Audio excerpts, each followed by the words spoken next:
Yes, guys, welcome back to another video. In this one, I'm going to have a look at Cal Toomey's Phantom Form Guide and see kind of slightly how it compares to mine based on what I've done with the rankings, but also just if there's any kind of, strange outliers, if he rates anybody particularly higher than the sort of consensus or anything like that. We're just going to go through it, talk it through. I'll tell you what I like, what I dislike, all of those sorts of things. So we'll get stuck in here with his top five, and straight away you go, Zeke Euland at number one off the top. I actually really like this. I think Zeke Euland, if you go back to the end of last year, he was clearly the number one player amongst this draft crop. So other than the injury, nothing, potentially could have changed there. Of course, within power rankings, you drop players down if they are injured. That just naturally happens. But he's got so much quality. He came back for the Gold Coast VFL. I think he had 15 touches, used the ball really well. And he's kind of the complete midfielder, isn't he? He's just, he's so poised on the ball, such a good transition player. And he's also pretty good. Like his balance between contest and outside stuff is really good as well. He can hit the scoreboard. He can play across any line really as well. So I like this. I actually think it's kind of ballsy for him to go with Zeke Euland. Not many people have done that because of the injury. So I like it. I think on quality, he is there. For the open pool player, he's gone for Cooper Duff Titler as his number one. Again, that's been a sort of consistent thing for me. And if you actually look, if we extrapolate this out of the top four, I think this is kind of consistent with a lot of people's rankings. I think most people have these four players in Euland, Cooper Duff Titler, Willem Dersma, and Dylan Patterson as the top four players amongst this crop. It's just kind of the order that you have them in at the moment. Euland at one for Toomey, Cooper Duff Titler at two, Willem Dersma at three, and Dylan Patterson at four, which I think you could have them in any sort of an order.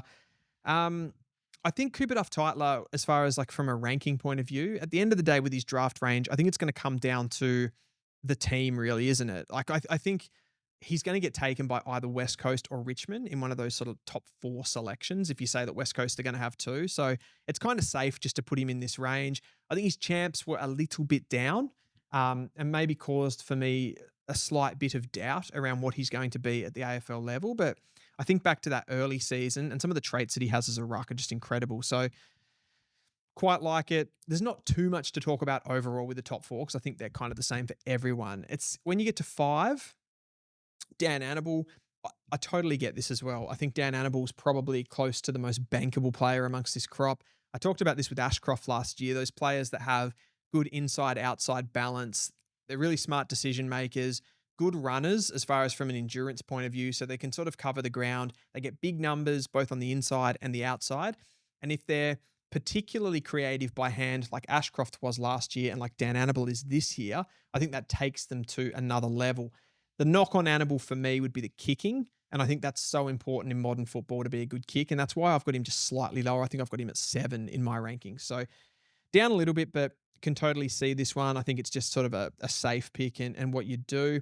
Cow then has Dyson Sharp as the sixth best player amongst the crop. Now, again, as much as I have talked about Dyson Sharp being, I think I even, quoted from one of the episodes there that I did with Jesse that he's like not a first round pick. I think that's true in some years.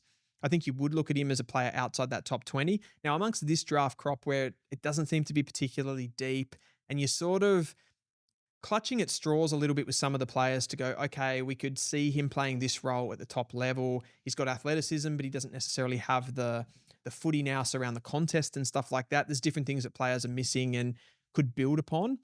Dyson Sharp's just a very bankable player. I think it's really obvious to see what he is at AFL level, which is kind of that first possession, big-bodied midfielder, something like what a Tom Green plays, I suppose, something like what a Clayton Oliver plays at Melbourne. I think ceiling-wise, you're looking at somebody like a Matt Rowell, so just that stoppage animal that just goes and goes and goes. And if you could sort of get a little bit more speed, a little bit more bite to him, I think he could become something like a Matt Rowell. But the competitiveness and the attitude that he shows, I think that is what Cal's really going for here. I have him a little bit further back than this and sort of looking at everything, looking at the numbers as well as the eye test across the national champs.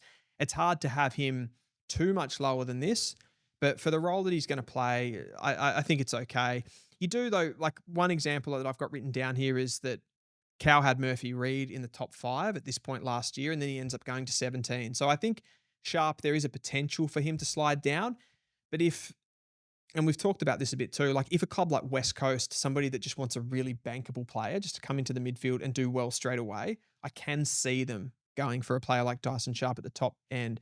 A club like Richmond, on the other hand, I don't think there's any chance of that happening, given that they've already drafted a player similar to that in Josh Smiley last year. So I think they'll be looking for different types, more ball controllers and potentially rucks and stuff like that. Number 7, Toomey has gone for Josh Lindsay, which again, it's about that range, isn't it? I think the position as a halfback flanker is probably the reason that he comes down a little bit, because his performances have been absolutely incredible. Best kick in the draft for me.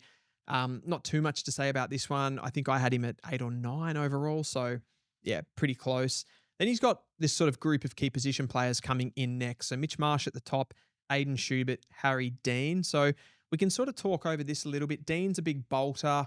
Someone I had a little bit back from this. I didn't have him rated as highly earlier. And I think when you I don't know, I'm probably comparing him a little bit to someone like an Alex Tyree, who was that top key defender or key position player taken last year. I don't think he's as good as somebody like a Tyree to have him in that sort of top 10 group, but also it's a weaker draft, isn't it? But yeah, his ability to defend, take intercept marks, and then distribute the ball was really, really good. So I could even see Harry Dean maybe getting above these other guys. Marsh and Schubert are interesting because it's, again, what's the role that they're going to play at AFL level?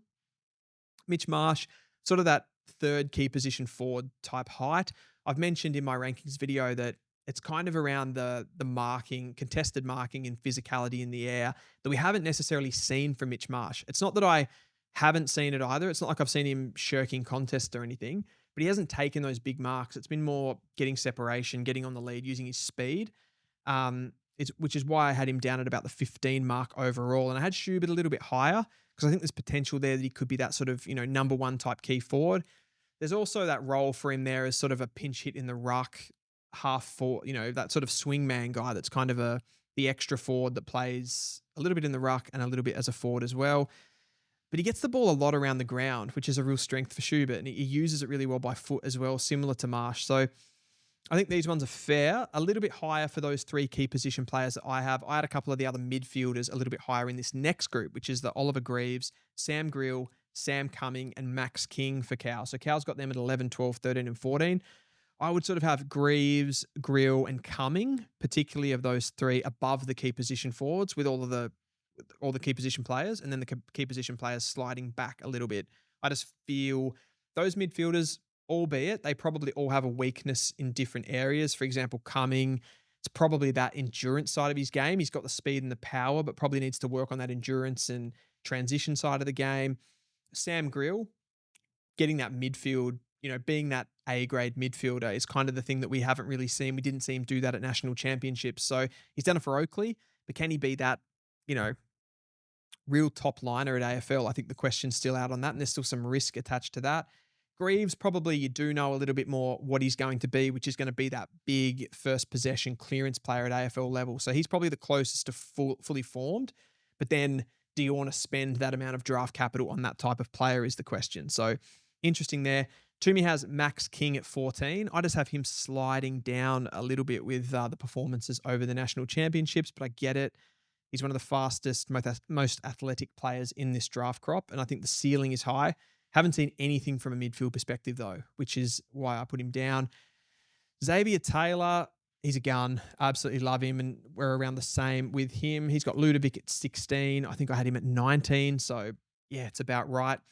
I think Jevon Philippou in Toomey's list is the one that's grossly out of position here, and it's because you haven't gotten to see him at the national champs level. But this guy, of all of the players across this draft crop and all of the unknowns that we have with players, I think he's the most likely to become a sort of generational type midfielder with all of the traits that he has. He's one of the most creative with ball in hand, great off both sides of his body, a good contested game to him, and the spread is unbelievable with the speed and endurance balance.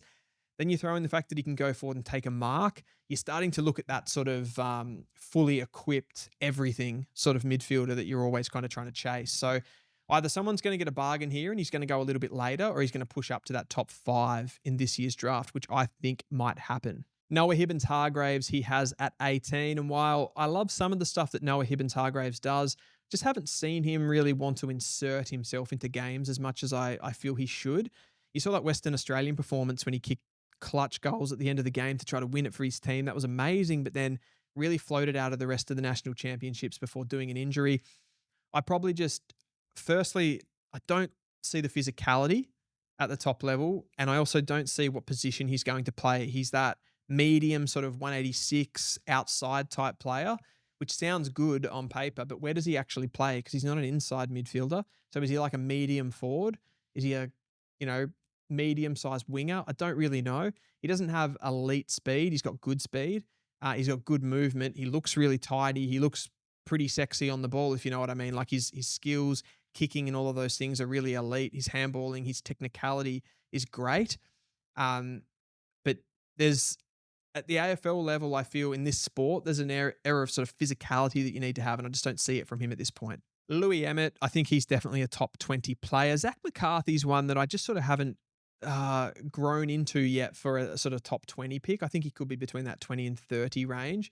There's a few others that I'd have above him, like a Ludovic and an Emmett and these types of players, but slightly back. I get it though. Again, he performed pretty well across the champs. Jacob Farrow, he's got quite low. I'd almost have him up in that sort of top group of midfielders.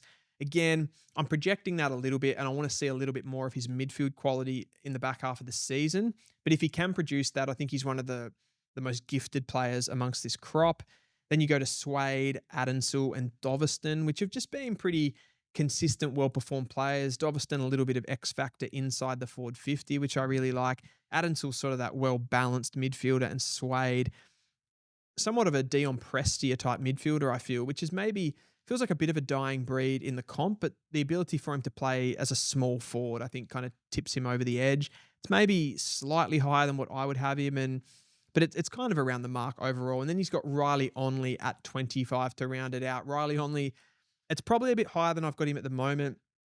Riley Onley's interesting, though. He's a very interesting player. 194 centimeter, really big-bodied midfielder with power, serious speed and power.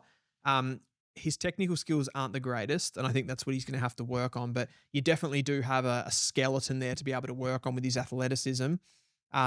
And I think he's a goer, particularly around contest. He really wants to get into the game. Just needs to tidy up the skills on the outside for me. So that is a breakdown of Cal Twomey's top 25 for the Phantom Form Guide. Let me know what you think. I tried to cover that. If you've got any more questions for me in the comment section below, get in there.